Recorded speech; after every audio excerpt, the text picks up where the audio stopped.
पेशियों का आयुर्वेद के हिसाब से सोचो तो मॉडर्न में तो आपने सिंपली कह दिया कि फंक्शन के हिसाब से आपने डिवाइड कर लिया, लेकिन आयुर्वेद में बहुत सारे शेप के हिसाब से बताया गया है।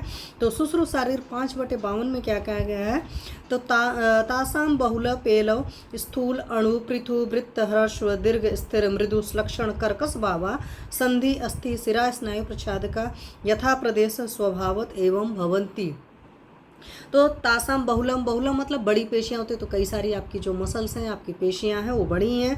पेलो मतलब छोटी हैं, तो बड़ी है तो उसके पैरेलल में छोटी भी है। स्थूल मतलब मोटी है, तो पृथु मतलब पतली है। वृत्त मतलब चिपटी सी है।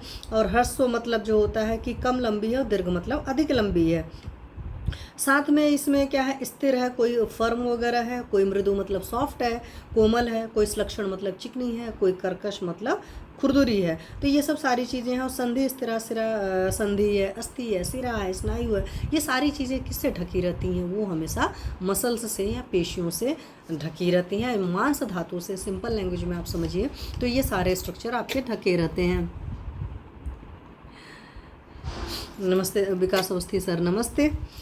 फिर उसके बाद अगर कार्य की कहा जाए तो कार्य जो मॉडर्न में आप समझते हो कि मसल्स का क्या काम होता है, हमेशा हम बोलते हैं ना कि जब हम उसकी बात करते हैं योगा में मैं समझाती हूँ कि मिली आप योग के थ्रू, आसन के थ्रू क्या करते हो, आपके कॉन्ट्रैक्शन और मसल्स का प्रॉपरली रिलैक्सेशन हो जाता है, जिसकी वजह से वो प्रॉपरली काम करती हैं।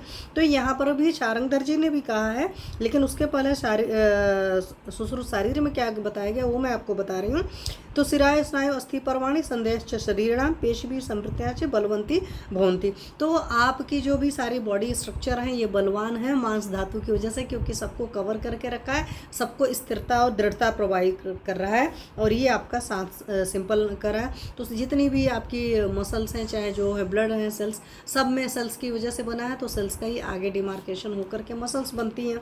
तो चाहे आपकी ब्लड की वेसल्स हैं, उनकी भी वॉल जो है वो एक तरह की मसल है या एक तरह की सेल है। और मसल सेल्स जो होती हैं आपकी मसल फाइबर से बनी होती है। छोटे बच्चों को मतलब छोटी क्लासेस में साइंस में आप पढ़ के रखे होते हैं।